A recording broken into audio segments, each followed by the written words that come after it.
ಮೂರನೇ ಬಾರಿಗೆ ನರೇಂದ್ರ ಮೋದಿ ಪ್ರಧಾನಿಯಾಗಿ ಪ್ರಮಾಣ ವಚನ ಸ್ವೀಕಾರ ಹಿನ್ನೆಲೆ ಶ್ರೀನಿವಾಸಪುರದಲ್ಲಿ ಬಿಜೆಪಿ ಹಾಗೂ ಜೆಡಿಎಸ್ ಕಾರ್ಯಕರ್ತರು ಸಿಹಿ ಹಂಚಿ ಪಟಾಕಿ ಸಿಡಿಸಿ ಸಂಭ್ರಮಾಚರಣೆ ಮಾಡಿದರು. ಭಾರತ್ ಮಾತಾಗೆ ಹಾಗೂ ಎನ್ಡಿಎ ಮೈತ್ರಿಕೂಟಕ್ಕೆ ಜೈಕಾರ ಕೂಗುತ್ತಾ ಸಂಭ್ರಮಾಚರಣೆ ಮಾಡಿದ್ರು. ಶ್ರೀನಿವಾಸಪುರದ ಇಂದ್ರಭವನ್ ಸರ್ಕಲ್ನಲ್ಲಿ ಸಂಭ್ರಮಾಚರಣೆ ಮಾಡಿದರು. ಬಿಜೆಪಿ ಮುಖಂಡ ಗುಂಜೂರು ಶ್ರೀನಿವಾಸ್ ನೇತೃತ್ವದಲ್ಲಿ ಕಾರ್ಯಕರ್ತರು ಹಾಗೂ ಮುಖಂಡರು ಜಮಾಯಿಸಿ ಈ ಒಂದು ಸಂಭ್ರಮಾಚರಣೆಯಲ್ಲಿ ಪಾಲ್ಗೊಂಡಿದ್ದರು. ಆತ್ಮೀಯ ಕಾರ್ಯಕರ್ತ ಬಂಧುಗಳೇ, ಇಂದು ನರೇಂದ್ರ ಮೋದಿಜಿಯವರು ಭಾರತ ಪ್ರಧಾನಮಂತ್ರಿಗಳಾಗಿ ಮೂರನೇ ಬಾರಿ ಪ್ರಮಾಣ ಸ್ವೀಕಾರ ಕಾರ್ಯಕ್ರಮ ಇಂದು ಸಂಜೆ 7 ಗಂಟೆಗೆ 7:15 ಪ್ರಾರಂಭ ಆಗಿದೆ. ಶ್ರೀನಿವಾಸಪುರ ವಿಧಾನಸಭಾ ಕ್ಷೇತ್ರದಲ್ಲಿ ಇಲ್ಲಿನ ಎನ್ಡಿಎ ಮೈತ್ರಿ ಕಾರ್ಯಕರ್ತರು, ಬಿಜೆಪಿ ಪಕ್ಷದ ಕಾರ್ಯಕರ್ತರು, ಗುಂಜೂರು ಶ್ರೀನಿವಾಸ ರೆಡ್ಡಿ ಅವರ ಅಭಿಮಾನಿಗಳು ಸೇರಿ ಇಂದು ಸಂಭ್ರಮಾಚರಣೆಯನ್ನು ಮಾಡಿದ್ದೀವಿ. ಜೈ ಬೋಲೋ ಭಾರತ್ ಮಾತಾ ಕಿ. ಬಿಜೆಪಿ ಪಕ್ಷ ದೇಶದಲ್ಲೇ ಅತ್ಯಂತ ದೊಡ್ಡ ಪಕ್ಷವಾಗಿ ಇಂದು ಬೆಳೆದಿದೆ. 244 ಸ್ಥಾನಗಳಲ್ಲಿ ಬಿಜೆಪಿ ಇಂದು ಗೆದ್ದಿದೆ. ಕಾಂಗ್ರೆಸ್ ಕೇವಲ 100 ಸಂಖ್ಯೆ ದಾಟಲು ಕೂಡ ಎನಗಾಡ್ತಾ ಇದೆ.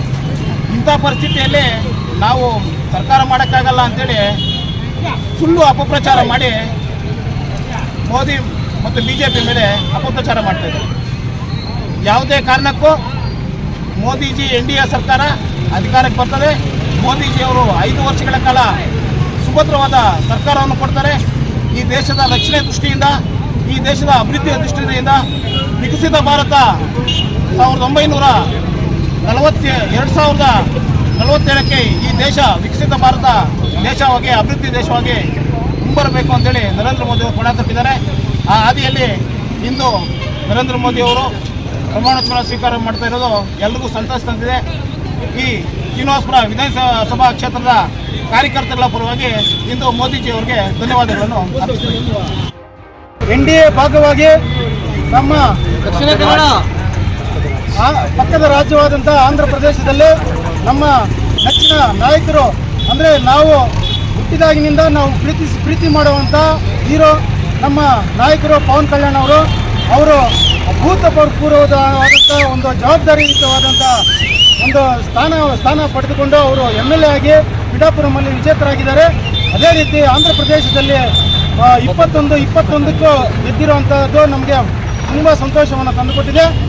ಅವರು ಒಳ್ಳೆಯ ಜನಸೇವೆ ಮಾಡುವ ನಿರೀಕ್ಷೆಯನ್ನು ಇಟ್ಕೊಂಡಿದ್ದಾರೆ.